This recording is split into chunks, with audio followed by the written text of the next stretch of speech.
Bien, los invito a abrir sus Biblias, el libro de Miqueas. Estamos en el capítulo 1 todavía. Uno de los profetas menores, de 12 profetas, este es el cuarto que hemos estado estudiando. Y es un profeta que, tal como él nos ha mencionado, le ha tocado predicar bajo 3 reinos o 3 reyes. Y él le predica tanto al reino del sur como al reino del norte, ya lo dijimos en su momento, que eso ocurrió en la época de Roboam y Jeroboam, producto del pecado del rey de Salomón en realidad. Vamos a orar y a partir. Padre, gracias por darnos este tiempo, darnos el tiempo de adorarte. Gracias por que un día menos pensado, Señor, estaremos en casa. Y estaremos adorándote ya, no solo por fe, sino con vista, Señor, en tu presencia, Señor. Anhelamos que pronto vengas a buscar tu iglesia, Señor, la lleves a casa, Señor, y este mundo, Dios, se prepare para lo que tiene que prepararse, Señor. Y oramos para que en este tiempo de gracia, Dios, sean muchas las personas que te conozcan. Oramos especialmente por las familias nuevamente, por los padres, las madres, los hermanos, los hijos, las hijas, Señor. Oramos por toda esa cantidad de personas que está alrededor nuestro y especialmente por los que no te conocen, para que te conozcan, Dios. Oramos para que sigas dándonos de nuevo, para seguir hablándoles a ellos, Señor, y mostrándoles a ellos de alguna manera, Señor, que tú eres lo mejor para la vida de las personas, Señor. Así que te oramos a ti, Señor, y oramos por ellos una vez más. Y oramos por nuestro país también, Dios. Oramos como esa oración de Jabes: bendícenos, ensancha nuestro territorio, no quites tu mano de nosotros, guárdanos del mal, guarda nuestro país de todo mal, ensancha tú su territorio, Señor, bendice tú este país, Señor. Oramos, Padre bendito, por nuestro país, Señor, por nuestro presidente, para que tú tengas misericordia y él pueda de alguna manera, Señor, ser dirigido por ti para beneficio de la gente, Señor. Bendice, Señor, este país. Y oramos por todo lo que está pasando en el mundo en este momento, en California, Dios, en Perú, en Ecuador, todas las situaciones en el oriente con todas estas inundaciones también, Señor. Oramos, Padre, para que pronto puedas venir por su iglesia y oramos nuevamente para que este sea un tiempo en donde las personas puedan conocerte, Dios. Gracias, Dios, porque tu amor no ha cesado y tú amas al mundo de manera tan increíble que diste a tu único Hijo por él, Señor. Así que gracias, Dios, por eso, en el nombre de Jesús, Señor. Amén. Bien, el libro de Miqueas, el capítulo 1, verso 10, vamos a partir. Terminamos la semana anterior haciendo mención de lo que trajo como consecuencia el saber lo que viene sobre ello. No se olvide que Miqueas está teniendo una visión acerca de lo que le va a suceder al reino del norte. Vamos a mirar, yo creo que al final, el segundo de Crónicas, y ahí vamos a poder ver de alguna manera clara y precisa cómo es que ocurre todo aquello. Entonces eso es lo que él está viendo con anticipación. Y lo que más ha hecho él, luego de saber estas cosas, decía el verso 8 y 9, por esto lamentaré, aullaré, andaré despojado, desnudo, haré aullido como de chacales y lamento como de avestruces, porque su llaga es dolorosa y llegó hasta Judá, llegó hasta la puerta de mi pueblo, hasta Jerusalén.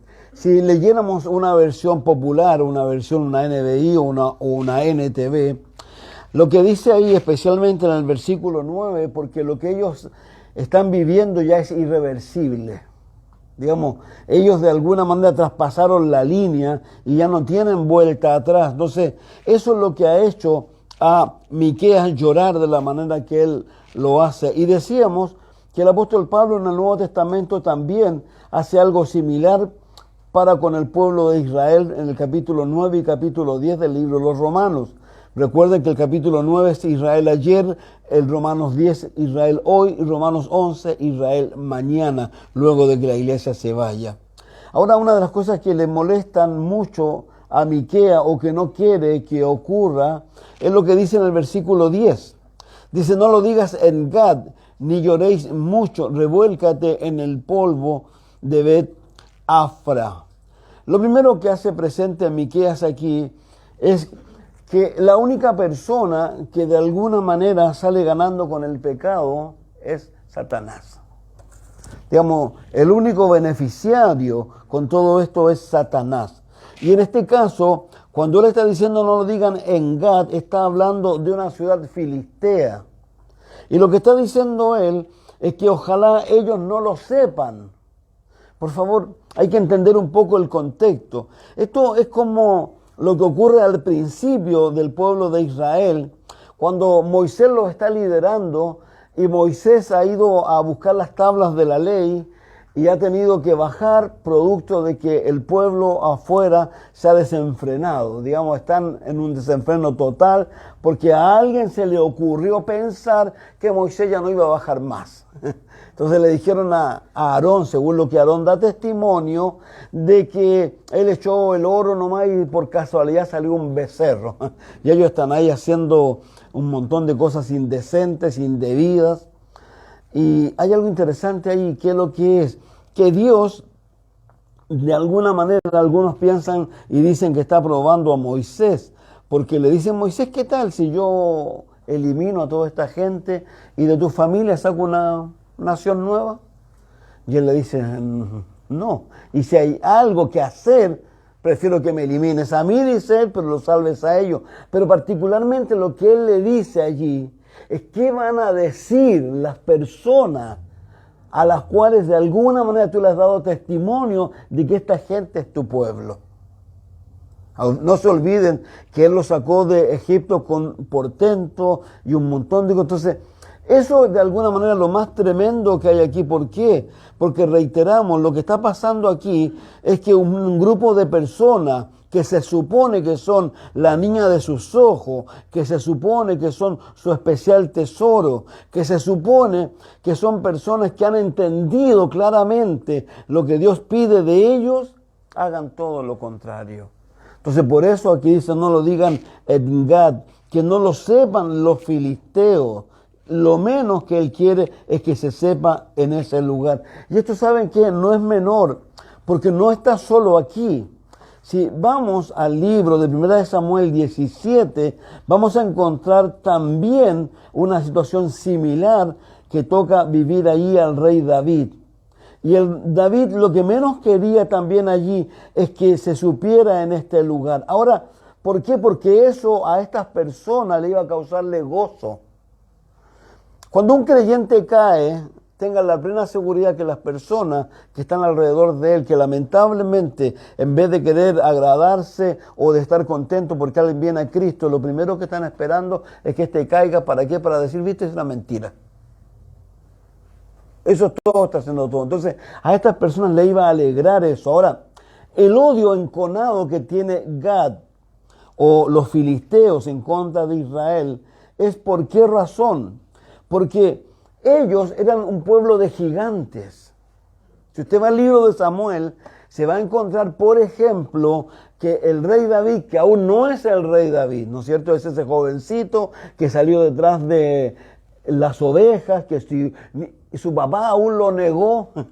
Cuando llegó Samuel a buscar al futuro rey, él primero vio al hijo mayor, dijo, oh, este es increíble, este es buen mozo, así que este es el elegido. ¿Y qué le dijo el Señor? Cuidado, yo miro el corazón, yo no miro la apariencia física. Y empezaron a buscar en los hijos, ninguno, llegaron, se acabaron los 7 y le pregunta, ¿y hay alguien? No, sí, perdón. Hay uno que está por allá atrás, que está cuidando las ovejas, y ese era el elegido. Y ese elegido, si usted recuerda, bajaba primero a dejarle alimentos, porque su padre tenía que enviarle algunas raciones a sus 2 otros hijos que estaban haciendo el servicio militar. Y ellos bajaron y él se encontró con toda esta situación, este joven, de que un gigante venía todos los días a decir improperio, ¿no es cierto?, al pueblo de Dios. Los trataba pésimo. Y mándenme a uno, y ahí aparece este jovencito al cual el rey, cuando escucha que él quiere ir, lo viste con su ropa, pero todo le quedaba grande. Y él dijo, no, yo no voy a ir así. Y él fue en el nombre de Jehová, dice, con 3 piedras y derrotó a este gigante. Entonces, el odio de estas personas es eso. Y no solo eso.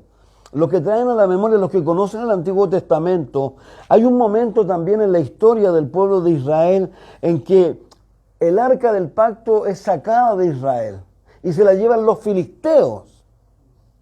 Y justamente los filisteos, un poco como en ese afán de mostrar que su Dios es mayor que Jehová Dios o que el Dios de los hebreos, pusieron el arca delante de su Dios Dagón. ¿Se acuerdan o no alguno?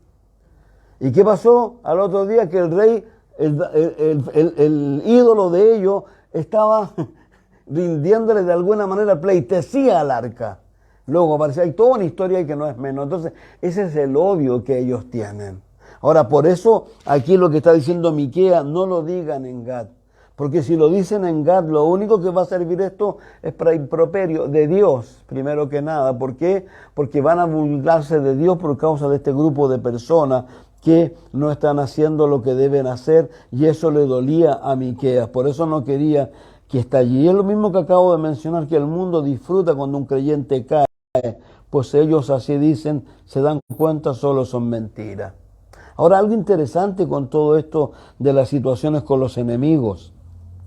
¿Por qué razón? Porque uno cuando ve las Escrituras, yo alguna vez lo he dicho, sobre todo el Nuevo Testamento, el apóstol Pablo sabía, los enemigos de él lo acechaban y lo único que querían era verlo negando aquello que él predicaba. Pero ¿qué hallamos en él?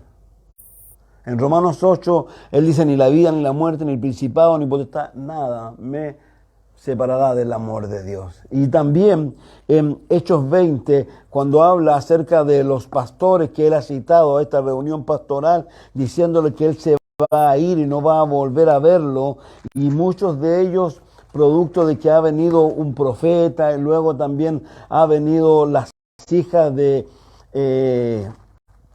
Felipe, que eran profetisas, y le decían a él que todo lo que le esperaba en el futuro eran simplemente dificultades, problemas y tribulaciones, y él dice, ¿saben qué? Ninguna de esas cosas me interesa, no me importa. Lo único que yo quiero, dice él, es acabar mi carrera o mi ministerio con gozo. Y eso es lo importante de esto. Entonces, por eso de alguna manera aquí cuando vemos esto, es porque obviamente esto no está ocurriendo en estas personas. Entonces, uno tiene que tener cuidado con estas cosas.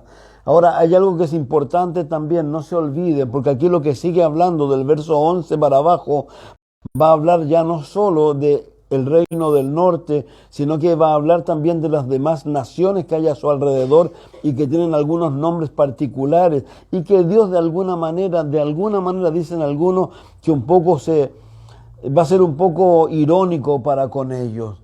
¿Por qué razón? Porque no se olviden de algo. Uno de los problemas grandes que tenía el reino del norte y que por medio de otro profeta se dice que Jehová no hará bien ni mal. Entonces lo que ellos decían, si el problema aquí esencial que ellos decían era que ellos eran el pueblo de Dios. Y como eran el pueblo de Dios, a ellos no les iba a pasar nada.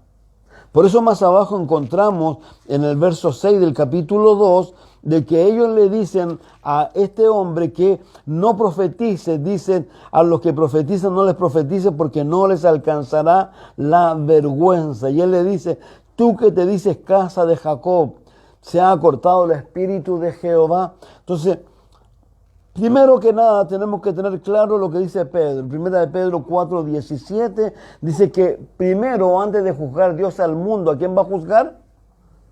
Su casa, su pueblo. Primero va a juzgar, y lo hemos dicho, y el juicio que hay sobre su pueblo es el rapto de la iglesia. El rapto de la iglesia, Dios juzgando a su pueblo. No se olvide, 10 vírgenes, 5 sensatas, 5 insensatas. 2 moliendo, uno en el campo, uno será tomado y el otro será dejado. El Señor mismo es el que hace esa diferencia. No la podemos hacer nosotros, pero Él sí la hace. Y esto es importante, por favor, hay que tener mucho cuidado con esto, con el tratar de alguna manera de juzgar nosotros cosas anticipadas. Un día los apóstoles producto de que se levantaron de mañana y el Señor había hablado y había de alguna manera sembrado la semilla, ¿no es cierto?, del trigo. Y al otro día cuando ellos se levantaron juntamente con el trigo, ¿qué es lo que creció? La cizaña. Y ellos le dijeron, ¿la cortamos? ¿Qué les dijo? Él le dijo, no. Llegarán los ángeles, ellos van a... Entonces uno tiene que tener cuidado con eso. Ahora, ¿por qué razón? Pablo, por ejemplo, en Gálatas 6:1, dice que si alguno de nosotros ha visto a otro pecar, ¿no es cierto?, ¿qué tenemos que hacer? Como buenos hermanos, ir y tratar de arrancarlo de ese pecado de alguna manera y haciéndolo de una manera muy especial que nos consideremos a nosotros mismos. Y algo interesante con respecto a esto mismo, y si alguien que ha pecado, porque esto alguna vez se ha dicho, el problema más grande que hay en la iglesia es que mata a los heridos. En vez de ser como un hospital, bueno, algunos hospitales matan a la gente también. Pero lo interesante aquí, ¿qué es lo que es? ¿Por qué digo esto? Porque en 2 de Corintios 5, usted se acordará que en 1 de Corintios hay un pecado que no es menor, que es el pecado de un joven que se está acostando con su madrastra mientras su papá vive. Su mamá murió, su papá se casó de nuevo y este hijo se acostaba con la misma mujer que se acostaba su papá. Y no era un pecado menor. Pero la iglesia tomó acciones y lo disciplinaron y lo apartaron de la iglesia, lo que nos cuenta la historia. Pero ¿qué es lo interesante? Que en 2 de Corintios 5, 2:5, el apóstol Pablo es muy enfático con la iglesia y le dice que lo ayuden. Porque no vaya a hacer cosas que producto aún del propio Satanás y aún del propio pecado que él cometió se desanime mucho más y en vez de caminar positivamente vaya y renuncie a todas las cosas. Si usted lee el texto, miren, no lo quiero parafrasear, lo voy a leer mejor. Porque es un poco la filosofía. 2 de Corintios 2:5 dice lo siguiente. Les escribí, dice el verso 4, con gran tristeza y angustia de corazón y con muchas lágrimas, no para entristecerlos, sino para darle a conocer la profundidad del amor que les tengo. Si alguno ha causado tristeza, no me la ha causado solo a mí hasta cierto punto. Y lo digo para no exagerar, se la ha causado a todos ustedes, pero para él es suficiente el castigo que le impuso la mayoría. Más bien debieran perdonarlo y consolarlo, para que no sea consumido por la excesiva tristeza. Por eso le ruego que reafirmen su amor hacia él. Con este propósito le escribí para ver si pasa la prueba de la completa obediencia. Estoy leyendo la NBI, yo, la Reina Valera dice lo siguiente.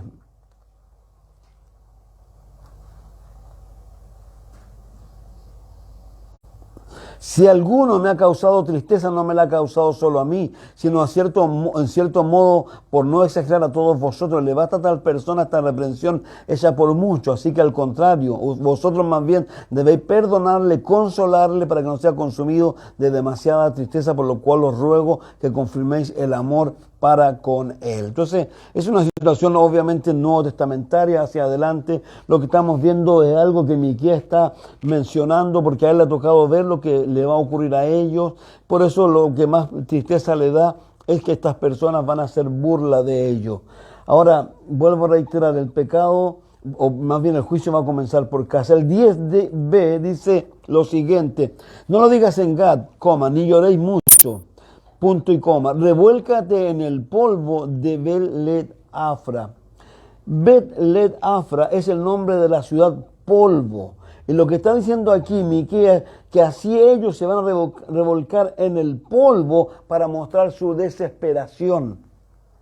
Está anunciándoles a ellos algo. Luego dice: pásate, oh morador de Zafir, desnudo y con vergüenza. Zafir significa hermoso o hermosa. Que todo esto va a terminar pronto y la realidad de ello va a ser otra. ¿Cuál va a ser? Cautividad, destierro, desnudez y vergüenza.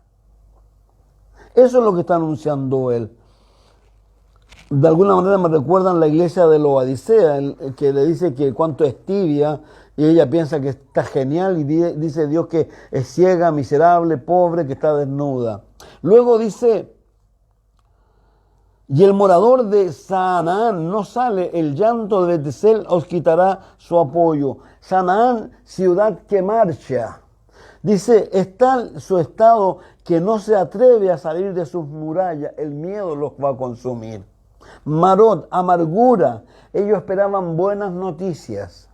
Pero ¿qué es lo que dice aquí? Que las noticias fueron totalmente diferentes, fueron malas noticias. Algo importante, vuelvo a reiterar.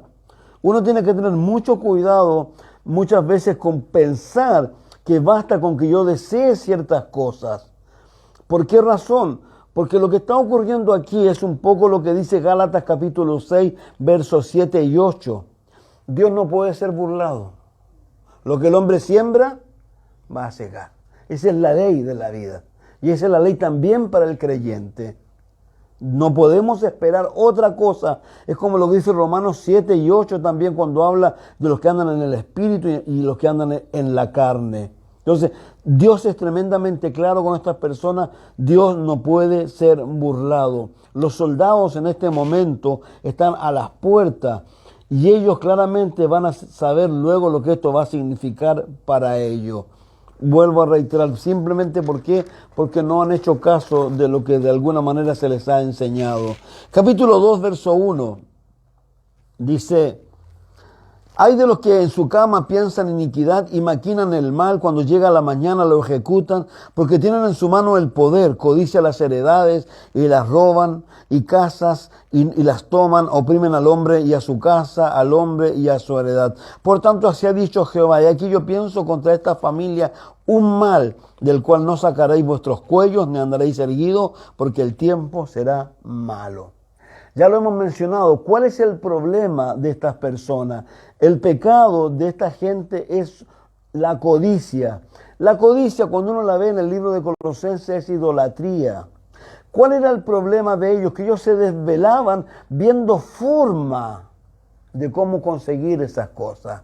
Y cuando se levantaban temprano, lo iban y lo hacían. ¿Por qué? Porque estaba en ellos el poder. Y no solo en ellos, sino también tenían el dinero de alguna manera para poder torcer la justicia. Si esto es un poco, recuerden que lo dijimos, que Miqueas predica al mismo tiempo que predica Isaías. Y si usted ve el capítulo 1 de Isaías, el capítulo 1 dice que el pueblo de Israel está desde la mollera hasta la planta del pie o hasta el dedo gordo del pie totalmente corrompido. Y su corrupción más grande, cuando usted lo ve, cuando Dios le dice pongámonos a cuenta, sobre todo le dice con respecto a la viuda, con respecto al huérfano. No se olviden que en ese tiempo no existían los servicios sociales, no existían nada, ni las AFP o lo que fuera que existiera para que la viuda quedara con alguna pensión. Ellos quedaban en una condición tremendamente mala. Y la autoridad, en vez de hacerle bien, muchas veces se aprovechaba de ella y le quitaban hasta lo poco que ellos tenían. Entonces, por eso es lo que está hablando Miqueas aquí y está diciendo esto: hay de lo que en sus camas piensan iniquidad, maquinan el mal y cuando llega la mañana lo ejecutan. Se levantan temprano para hacerlo. Ahora, ¿qué es lo que hay aquí? Hay algo que también es muy importante. Miqueas sabe que el mensaje debe ser escuchado, por eso él lo da. Ahora, lo lamentable que la vida de estas personas se había transformado en algo que no debía. Lo hemos dicho varias veces. De alguna manera es como Pablo dice, no mirando las cosas que se ven, que son temporales, sino las que no se ven, que son eternas. Estas personas, ¿qué es lo que estaban dándole a ellos importancia? A las cosas que se veían, a las cosas tangibles. Ahora, por obvias razones, porque de alguna manera ellos decían, como se dice en el mundo, mejor pájaro en la mano que 100 volando. Ellos andaban en busca de esas cosas. Ellos no tenían nada. Entonces, claramente esto es algo que tenemos que tener mucho cuidado. ¿Por qué? Porque es un error garrafal. Por favor, 1 Timoteo 6. El apóstol Pablo se ve en la obligación de tener que hablarle a Timoteo para que Timoteo tenga que decirle a estas personas. Ahora, lo que dice Timoteo no es menor. ¿Por qué? Porque de alguna manera él grafica cómo son estas personas. Vamos a partir del 1, del 6, 1 Timoteo 6. Todos los que están bajo el yugo de esclavitud tengan a sus amos por digno de todo honor para que no sea blasfemado el nombre de Dios y su doctrina. Y los que tienen amos creyentes, no los tengan en menos por ser hermanos, sino sírvanle mejor por cuanto son creyentes y amados, los que se benefician de su buen servicio. Esto enseña y exhorta. Piensen un poco en lo que decíamos recién, de por qué él no quería que la gente supiera lo iba a pasar a ellos. Porque lo mismo que está diciendo Pablo, de alguna manera, con otras palabras, está diciendo qué es lo que pueden llegar a ser las personas. ¿Qué personas? Los que son obreros, los que son empleados, los que trabajan en cualquier lugar. Y dicen en ese lugar, hey, yo soy creyente. El hecho de que esa persona diga que es creyente ya ha puesto una vara sobre sí mismo que no es menor. Y la ha puesto solo, porque nadie le ha preguntado nada. Por eso dice aquí, todos los que están bajo el yugo de la esclavitud, todos los que trabajan, sea donde sea, tengan a sus amos, a sus patrones, por digno de todo honor, para que no sea blasfemado el nombre de Dios. Hay otro texto en las Escrituras cuando habla de la blasfemia del nombre de Dios. ¿Sabe cuándo, no? Cuando Dios habla de las damas, en Pedro. Cuando las damas, las esposas, dice, deben ser sujetas a sus esposos especialmente por eso. Porque no hay nada más triste ver en un matrimonio a lo mejor creyente donde la mujer la lleva. Donde la mujer hace callar al marido, lo pone en vergüenza. Claramente allí, ¿qué es lo que se está viendo? Una muy mala doctrina, primero que nada. ¿Por qué? Porque la Escritura es muy clara, diciéndole al marido que debe amar a la mujer como Cristo amó a la iglesia. ¿Y al marido qué le dice? Perdón, a la mujer. Que se someta a su esposo. Ni siquiera le dice que lo ame. Que se someta a su esposo. Porque ese es el orden. Ahora, obviamente hay un montón de situaciones particulares, pero en el origen es eso. Ahora, esto es como cuando uno piensa que Dios nunca ha perdido el sentido de lo que Él quiere. Es como cuando le dijeron a Jesús, a Jesús le dijeron que diera carta de divorcio porque Moisés daba carta de divorcio. Y Él dijo, sí, Moisés dio carta de divorcio, pero por la dureza de vuestros corazones. Pero al principio no fue así. El divorcio, por ejemplo, en Malaquías, dice que Dios lo aborrece, lo reprueba, digamos, se ejecuta, pero no con el placer de Dios. Porque no es la idea. Por eso, bueno, no es que yo quiera decir nada aquí especial, pero lo importante que es lo que es que cada persona, realmente tenemos que estar muy seguros que la persona que estamos eligiendo es la que Dios nos ha traído. Porque un fracaso no es menor. Y esto no se soluciona con separación. Se da, ocurre, pero no es la idea. Esto es como, bueno, ahí no, dejémoslo ahí mejor. Pero entonces lo importante es eso, estas personas. Y dice aquí, todos los que están bajo el yugo de esclavitud tengan a sus amos por digno de todo honor, para que no sea blasfemado el nombre de Dios y la doctrina. Y los que tienen amos creyentes, no lo tengan en menos por ser hermanos, sino sírvanle mejor por cuando son creyentes. ¿Cuánto abuso hay cuando un creyente trabaja con otro creyente? Oye, dame permiso, hermano, y esto otro. No debe ser así, no puede ser así. Y algo que siempre se ha dicho cuando la gente dice que yo predico el Evangelio, a ti no te pagan por predicar el Evangelio, a ti te pagan para que tú produzcas. Si tú quieres predicar el Evangelio, predícalo ¿a qué hora? Cuando sales del trabajo. Dedica tu tiempo, pero no el tiempo de tu jefe, no el tiempo de tu trabajo. Así que si uno está predicando en su trabajo y cree que lo está haciendo bien, está haciéndolo pésimo, porque está dejando muy mal parado el Evangelio del Señor Jesucristo. Muy, muy mal parado. Y sigamos, dice, esto enseña y exhorta. Si alguno enseña otra cosa y no se conforma a las sanas palabras de nuestro Señor Jesucristo y a la doctrina que es conforme a la piedad, por favor, miren lo que dice, está envanecido, nada sabe, delira. Les voy a contar algo que me sucedió hace 2 días atrás. Tú sabes que yo a veces no duermo mucho, a veces duermo poco y nos faltan los que me dicen, no, mira, tómate esto y te va a hacer bien. Hace pocos días un amigo que hace tiempo que no lo veía me dio algo, me dijo, no, tómate esto. Oh, Dios mío. Fue la cosa más horrorosa, yo deliraba, yo lo único que quería pedía perdón. Señor, saca esto de mi cabeza, yo pensé que no iba a bajar nunca más. Fue horrible, la Margarita ahí mirándome que no me fuera a caer por la escala del segundo piso para abajo. Me fui a hacer un sándwich una noche, se me perdió el pan. Yo le decía, y saben que algo muy simple, cuando la gente dice, por ejemplo, de aquellos que a veces cometen cosas, dicen, yo no me acuerdo, ¿saben qué yo les he dicho a ustedes? Yo estuve en drogas. Y es verdad. Hay gente que realmente no sabe lo que ha hecho.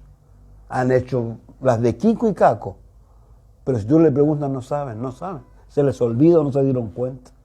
Y eso es real. Entonces, qué tremendo que aquí el apóstol Pablo está diciendo acerca de las personas que enseñan cosas que no son bíblicas y cómo los trata. Dice, primero, no se conforma a las sanas palabras del Señor Jesucristo, a la doctrina que conforme a la piedad está envanecido, nada sabe, delira acerca de cuestiones y contiendas de palabras de las cuales nacen envidias, pleitos, blasfemias, malas sospechas, disputas necias de hombres corruptos de entendimiento y privados de la verdad, que toman la piedad como fuente de ganancia. ¿De qué es lo que estamos hablando? Estamos hablando de lo que dice Miqueas, que estas personas, ¿por qué Dios trae juicio sobre ellos? ¿Por qué vienen los asirios? ¿Por qué van a pasar lo que van a pasar? Porque el corazón de ellos está enconado en otras cosas, no en las cosas de Dios. Al punto que reiteramos que en la noche, sí, el ejemplo más claro está, ¿saben qué? ¿Se acuerdan de esta mujer que gobernaba ella, que no gobernaba Acaz? Se me olvida el nombre de ella. Betsabé. ¿Se acuerdan que su esposo, perdón, ¿quién dije? Ah, ya, esa misma. ¿Se acuerdan que su esposo, voy a leer la historia de ellos, a lo mejor no alcanzamos, pero la historia dice que hay otro rey, y él tiene su tremendo lugar, pues su tremenda parcela, pero de repente miró la parcela del rey de al lado, y la quería, y fue y habló con el rey, y le dijo, oye, véndeme, no, le dijo, no puedo, que me la dejó mi abuelito, ¿y qué es lo que hizo su mujer? ¿Se acuerdan de la historia o no? Inventó toda una cosa, acusaron falsamente a este pobre hombre o a quien sea para que este otro obtuviera. De eso es lo que está hablando esto. De eso es lo que está hablando el apóstol Pablo cuando las personas se equivocan. Que yo a veces he sido majadero con esto. Si Jesús dijo algo simple, mira los lirios del campo, las aves del cielo, no siembran, no tienen granero, ¿quién los alimenta? ¿Quién los viste?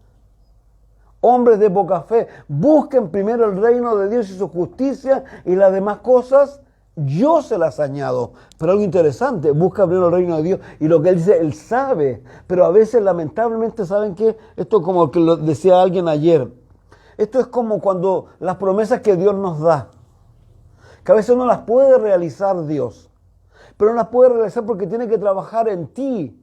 Piensen en Abraham, Dios le prometió un hijo. ¿Cuánto se demoró ese hijo? ¿25? ¿35 años?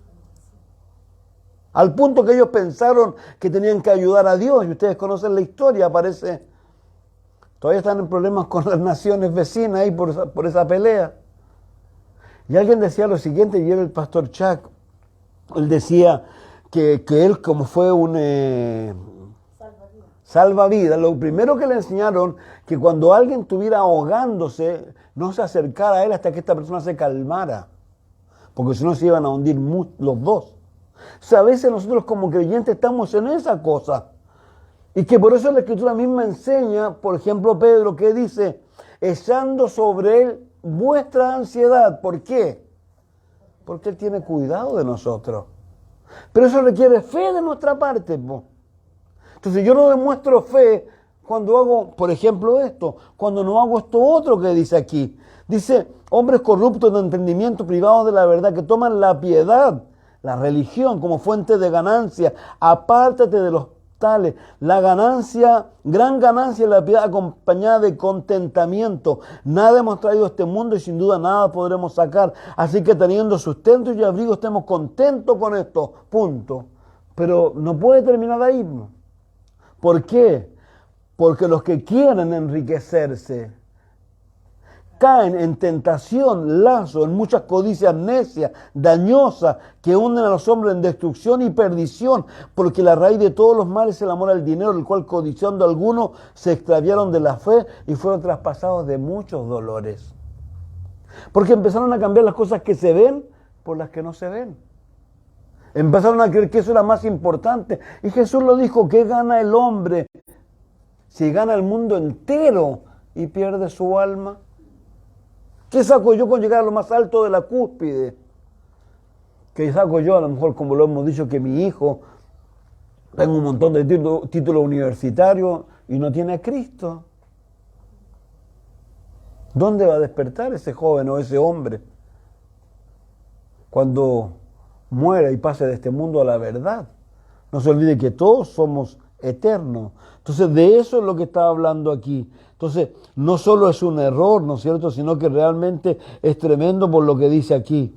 Colosenses dice que la codicia es idolatría. Entonces, estas personas buscaban obtener estas cosas por medio de formas legales e ilegales. Ahora, Jesús dijo algo, Lucas 12:15. Yo a mi hijo mayor se lo digo siempre. La vida de los hombres no consiste en la abundancia de bienes que posee. Digamos, lo que tú tienes no dice lo que tú eres. Para el mundo puede decirlo. Pero no se olvide algo muy simple. El libro de los Proverbios dice que hay gente que es rica, pero es pobre. Y hay gente que es pobre, pero es rica. A la iglesia de Esmirna Dios se lo dice. ¿Qué le dice? Conozco tu pobreza. Y entre comillas, ¿qué le dice? O entre paréntesis, pero tú eres rica.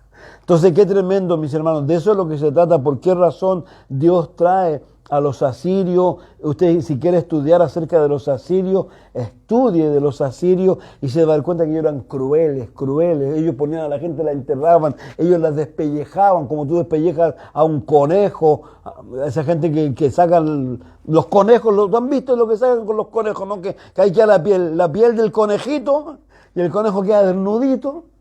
Así ellos lo hacían, pero con los hombres. A ese nivel de crueldad. Y Dios los entregaba a ellos, simplemente porque ellos no quisieron reconocer nunca.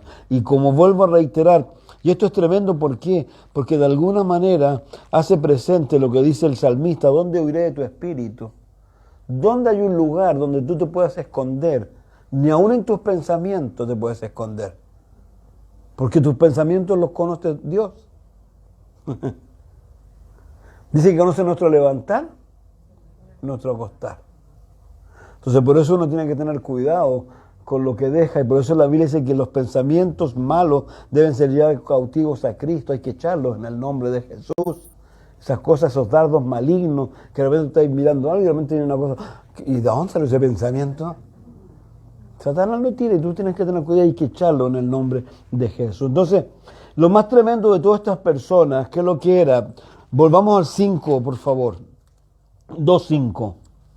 Por tanto, no habrá quien a suerte reparte heredades en la congregación de Jehová. No profeticéis. Dicen a los que profetizan, no les profeticen porque no les alcanzará la vergüenza. Tú que dices, casa de Jacob, se ha cortado el espíritu de Jehová, son estas sus obras, no hacen mis palabras bien al que camina rectamente. El que ayer era mi pueblo se ha levantado como enemigo, de sobre el vestido quitasteis las capas atrevidamente a los que pasaban como adversarios de guerra. A las mujeres de mi pueblo echasteis fuera de las casas que eran sus delicias. A sus niños quitasteis mi perpetua alabanza. Levantaos y andad, porque no es este el lugar de reposo, pues está contaminado, corrompido grandemente. Si alguno andando con espíritu de falsedad mintiere, diciendo yo te profetizaré de vino y de sidra, este tal será el profeta de este pueblo. Esta gente lo único que quería era escuchar, lamentablemente lo que se escucha en muchas iglesias, fe positiva, prosperidad. Hermanos, basta que tú lo confieses. Esto es lo que está diciendo aquí la Escritura. Esto es lo mismo que ocurrió varias veces. Acuérdense los profetas anteriores que decían, no nos digan esas cosas, no queremos, pero es necesario. Si ellos hubieran escuchado realmente lo que Dios les estaba diciendo, por favor, son, si no mal recuerdo, 250 años de historia. Desde que se separa el reino del sur y el reino del norte. Jeroboam y Roboam, recuerden. Jeroboam es el rey que Dios le dijo, ¿sabes qué? Si me sigue, yo estoy contigo. Pero él, su miedo, su temor, dijo, no, ellos van a subir a Jerusalén, se van a quedar allá. No, y le inventó 2 becerros, uno arriba y uno abajo. Y dijo, estos son su Dios, este lo sacó de Egipto. Y el pueblo empezó a contaminarse. Y Dios le envió ¿a quién? A Elías, a Eliseo y a todos los profetas que les envió. Entonces esto no es algo, si esto sabe qué, esto es como cuando Dios te ha estado diciendo 1 vez, 2 veces, 3 veces, 4, 5, 10, 15, 20 y tú no haces caso. Dice el libro de los Romanos, como no aprobaron tener en cuenta a Dios, ¿qué hizo Dios? Los entregó, está bien, hacen lo que quiera. Y su corazón queda como el corazón de Faraón. Yo siempre lo he dicho, el corazón de Faraón, Dios lo paralizó en algún momento determinado, en su momento más álgido de maldad, que él ya no podía arrepentirse. Entonces estas personas, ¿cuál es el problema que tienen? Estas personas tienen un problema que no es menor, que lo que ellos dicen, esto no nos puede ocurrir a nosotros, somos pueblo de Dios. Es como que a mí no me puede pasar nada malo. ¿Quién dice eso? Jesús dijo en Juan 16, en el mundo ¿qué tendréis? Aflicción. Primera de Pedro 4:12, no debe sorprenderte el fuego de la prueba. Pablo a Timoteo dice, ¿quieres vivir piadosamente? ¿Quieres ser santo? Vaya a ver lo que te va a pasar. Porque Satanás se va a levantar de una manera no menor. Dice, sufrirán persecución. Entonces, pero estos no. Estos se parecen mucho, ¿saben qué? A los religiosos de la época de Jesús, que decían, tenemos a Abraham por padre. Juan el Bautista fue el primero que les dijo a ellos cuando ellos venían a bautizarse y les decía, ¿saben qué? Hagan frutos dignos de arrepentimiento y no digan que Abraham es su papá. Pero ellos sí lo hacían y a Jesús le dijeron después, tenemos a Abraham por padre. ¿Por qué? Porque estaban diciendo que Jesús, recuerden, su mamá se había acostado con un soldado romano y él era un guacho. Si eso es lo que decía de Jesús esa gente. Y decían, Abraham, y él les dijo, perdón, si Abraham fuera vuestro padre, las obras de Abraham haríais. Pero ¿qué hacen ustedes? Ustedes no hacen la obra de Abraham, te hacen la obra de ¿quién? Del diablo. ¿Y su papá quién es? El diablo. Entonces, de eso es lo que se trata esto. Es duro, pero es necesario. No se olvide que Satanás se viste como ángel de luz. Yo siempre digo lo que dice el libro de Gálatas. Nadie te engañe con palabras vanas. No, mi hermano, no se preocupe. Si para qué tanto fanatismo. Este camino que hemos tomado, dice la Biblia que ¿de quién es? De los valientes. Esto es de los valientes. Este camino es un camino, como Jesús lo dijo, es angosto. No es fácil, no es sencillo. Pero con medio de Cristo somos ¿qué? Más que vencedores. Entonces, Dios es el que nos invita a eso y nos invita sobre todo, vuelvo a reiterar, a adjudicar estas cosas como alguien dice cuando dice la gracia de Dios, la gracia. Yo creo en la gracia de Dios, sin lugar a dudas, pero también, por ejemplo, el pecado de estas personas era tan malo porque su pecado, ¿sabe lo que tenía? Era premeditado. Si por eso es lo que dice el 2:1. Hay de los que piensan en su cama, ay, ¿cómo lo hago? ¿Cómo lo hago? ¿Cómo lo logro? Y eso es lo que yo.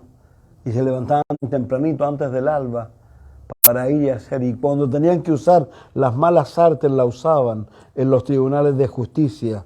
Siendo que la Biblia, vuelvo a reiterar, si ellos tienen la palabra de Dios, al igual que nosotros, y ellos la palabra de Dios, ¿qué le decía al juzgado? Que no debía hacer acepción de persona. Pero el que tenía plata, igual que en nuestro país o en muchos países del mundo, el que tiene plata, la justicia está a su favor. Y hay gente que nunca da cuenta de nada. Pero no se olvide, el hecho de que no dé cuenta aquí no significa que no va a dar cuenta allá. Porque el hombre está destinado a morir una vez y después ¿qué? El juicio. Todos se van a presentar delante de Dios. Nosotros delante de Cristo ante el tribunal, y si por alguna razón nos apartamos del camino, O pasamos la gran tribulación, o morimos en ese mal camino y nos vamos al lugar de tormento para luego ir ¿dónde? Al juicio del trono blanco y ser echado ¿dónde? Al lago de fuego que arde con fuego y azufre. Donde está el anticristo, está el falso profeta, va a ser echado Satanás y va a ser echado el resto de la gente cuando Dios juzgue el mundo entero. Pero no somos de esos. Es como dice Pablo, que digo yo que escribió el libro de los Hebreos, cuando él le dice a ellos, porque ellos quieren volver atrás. Y ellos le dicen, ¿saben qué? No entiendo, dice, voy a graficarlo de esta manera. ¿Cuánto tiempo llevas de cristiano? ¿Cómo fue tu comienzo en ser cristiano? Fue difícil, ¿no? Lo pasaste mal con tu mamá, con tu papá, con tus amigos, con tus vecinos, se burlaban de ti, ¿o no? Ellos no solo sufrieron eso, a ellos vino la autoridad y confiscaron los bienes. Los dejaron en la calle. Y producto de esa misma dificultad, Hebreos 10 dice que ellos quieren volver atrás. Y él le dice, pero nosotros no somos de los que retroceden. Y él le habla muy claro de que tenemos que tener paciencia. Porque el que vendrá, o el que ha de venir, vendrá, ¿no es cierto? Un poquito, pero va a venir. Cristo viene, mis hermanos. El día menos pensado, Cristo viene. Y si no, como alguien dijo, tenemos fecha de caducidad, pues. Y nos vamos a morir, todos nos vamos a morir aquí. ¿Y a dónde vamos a ir a dar? Pablo dice, porque quiero partir y estar con Cristo. Segunda de Corintios 5, que dice que si esto se deshace, tengo hecho por las manos de Dios. Y por favor, como lo decía el otro día, cuidado, un pastor amigo, un pastor de los grandes pastores que tenemos nosotros en Estados Unidos, fue a médico, el médico le dijo, está ok, genial, ya dijo, ¿puedo vivir mucho tiempo? Y el médico le dijo, no, te puedes salir de aquí para afuera y te vayas a morir, porque yo te digo hacia grandes rasgos, pero pueden haber otra cosa que pueda fallar en tu vida. Así somos nosotros, ya no sabemos si mañana viviremos. Entonces, hermanos míos, más que nada, reitero, un poco el ánimo es a vivir para el Señor y hacer las cosas que Él nos pide y requiere de nosotros. Nada. Yo siempre lo grafico de la manera tan simple. Y aquí lo graficó, acuérdense, el apóstol en 1 Timoteo capítulo 6. ¿Qué es lo que dice? Que los que trabajan para amos no creyentes, ¿qué tienen que hacer? Para que el creyente diga, este canuto es verdadero. Para que no tenga que decir, otro fiasco más. Porque hay muchos creyentes que pasan por trabajo y lo único que dejan es un mal testimonio, es un mal olor. Y no es la idea. Y yo me gusta lo que Pablo dice, acuérdense, dice que todo lo que hagáis, hacerlo para el Señor, todo. Eso cambia todo. Cuesta a veces. Por eso hay que ir donde Él. Por eso el 4 de Hebreos dice que tenemos a alguien que nos puede ayudar y socorrer. Cuando estamos a punto, tenemos un sumo sacerdote, dice que puede compadecerse de nuestras debilidades porque fue tentado en todo, pero sin pecado. Acerquémonos a Él para hallar ¿qué? Gracia, ¿y qué más? Y el oportuno socorro. Entonces, que Satanás, que nadie nos baje de eso. Satanás quiere bajarnos, los amigos nos quieren bajar, los compañeros de trabajo nos quieren bajar. Todo el mundo nos quiere bajar de ahí. Por eso Pablo dice, y reitero, ni la vida, ni la muerte, ni principados, ni potestades, ni lo alto, ni lo bajo, ni lo presente, nada me separará del amor de Dios. Que ojalá nada tenga el valor suficiente para decirme a mí, ¿sabes qué? Chao. No. ¿Suframos penalidades? Como buenos soldados de Jesús, y hay que sufrir penalidades. Pero teniendo claro que no estamos solos, Él está con nosotros. Padre, gracias por darnos este tiempo, gracias por este pequeño libro, Señor, o gran libro también, Señor, de este hombre, Señor, que dice tantas cosas que no son menores, Señor. Reiteramos, Padre, es una tristeza que ellos tuvieran que vivir toda y cada una de estas situaciones que tú les anunciaste con tanta anticipación. Oramos, Padre, por todos aquellos que están escuchándote continuamente y aún no se deciden por ti, para que no tengan que vivir con tristeza lo que tú has anunciado que han de vivir si no entregan su vida a Jesús, Señor. Señor, que en cada una de las personas se pueda cumplir lo que tú dices, que el que tiene al Hijo tiene la vida. El que no tiene al Hijo, la ira de Dios está sobre él. Padre, oramos, Padre, por esto. Y te lo pedimos y te lo rogamos todo esto en el nombre de Jesús, Señor. Amén. Y amén. Dios les bendiga mucho.